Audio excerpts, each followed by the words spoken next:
How to set up payments on Squarespace. Hello guys and welcome to this new tutorial. Today I am going to show you how easy it is to set up the payment methods on your Squarespace store or website.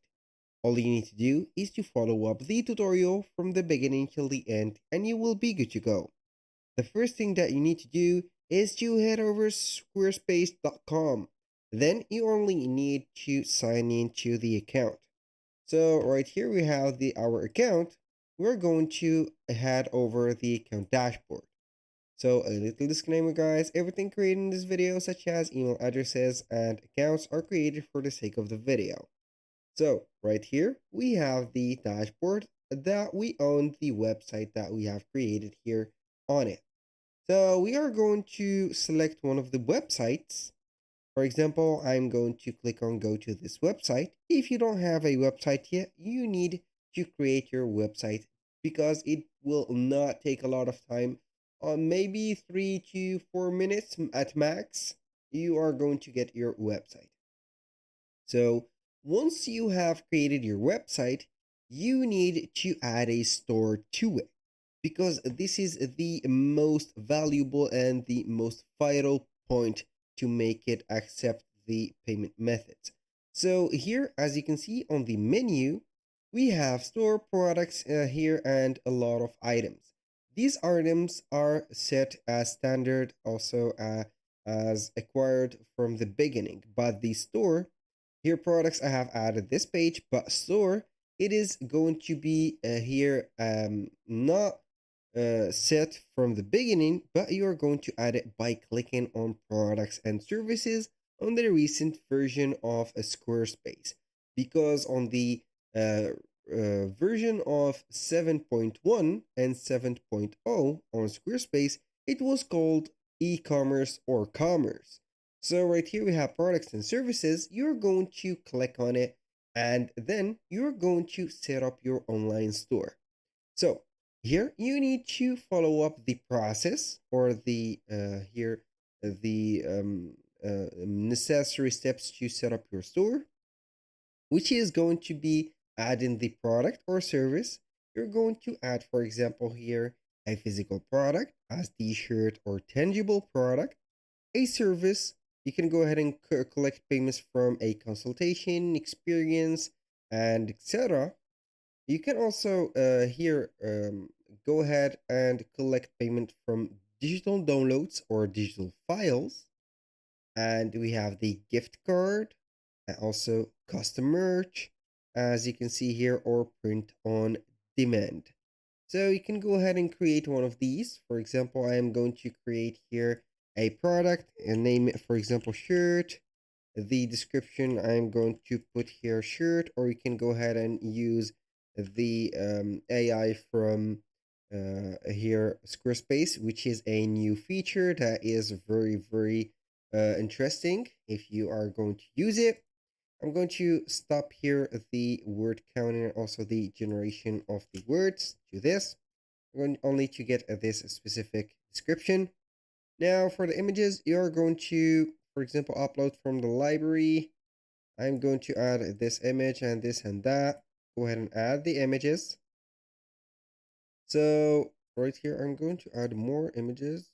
Here we have those. I'm going to add these two also.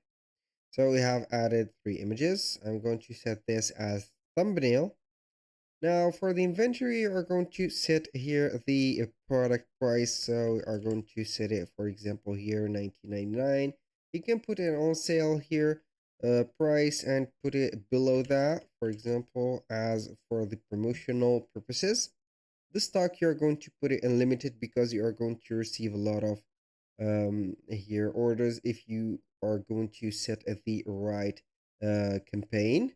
Here it will give you an automatic SKU code, and for the variants you can go ahead and add here. Don't forget to add the variants for the product. For example, here if you are going to add a t-shirt, go ahead and add the sizes. So for example, here I'm going to add M for medium, L for large, XL right here, XL, and boom. So we are going to click on save. If you are going to add some more colors, you're going to add it right away. So here, don't forget to add the fulfillment here. You are going to need to create a fulfillment profile and also a shipping profile. Categorization, categorize always your here your products. So you are going to put it like this, put it on shirts. Tags, go ahead and put t-shirts and a lot of convenient tags because they will help you on the being friendly with the search engine or engines. Here are selling tools. You can add some product add-ons. You can here enable the featured product, related product also. So I'm going to enable that. Product reviews, you can go ahead and let the buyers set their reviews after they have received the product. And don't forget for the checkout here, this is for the SEO and URL. This is not very important. Only if you are going to master that domain of SEO, so you are going to make sales, maybe even without a campaign or add a campaign. Here for the checkout, you're going to set, for example, you can add a custom form or click on custom button, add a add to cart button, click on here apply, then you are going to click on save. Boom, here we have added the product. This is the first step. And the second step is to connect a payment processor or a payment method. Here, depending on your country that you have set for this account, you're going to see three, for example, here providers. We have Stripe, PayPal, and Square. Don't forget to set up first the products, then you are going to here set the payment processor or payment method. If you want to connect one of these, you're going to click on connect and it will pop up a new window to connect you to that provider. For example, for Stripe, you're going to head over or will be redirected to the Stripe here platform. I'm going to connect my account. Here in my case, I haven't finished the setup of my Stripe account, so it will let me here fill all of the information that has been missing. So I'm going to skip that part. For PayPal, it is the same. So here I am on the trial version of Squarespace, so PayPal will not be connected right there. And here we have Square also. You can go ahead and use Square or SquareUp to connect here this payment method and receive payments. So here you can go ahead and use the store currency, modify it, and see whatever you are going to use. For example, let's go ahead and change it to euro. And we are going to the payments. Boom. We have the same things. If you have or you haven't accessed all of the payment methods, you're going to see here, click on finance. You're going to see here the payment and also the orders. If you want to access the payment methods, you're going to click on the gear icon. Then you are going to see here the payment methods. You're going to see them under selling. And here, click on payments, add ways to receive payment, and you will see them right away. Thank you guys for watching. I hope that you have enjoyed the content and hope to see you soon on the next one.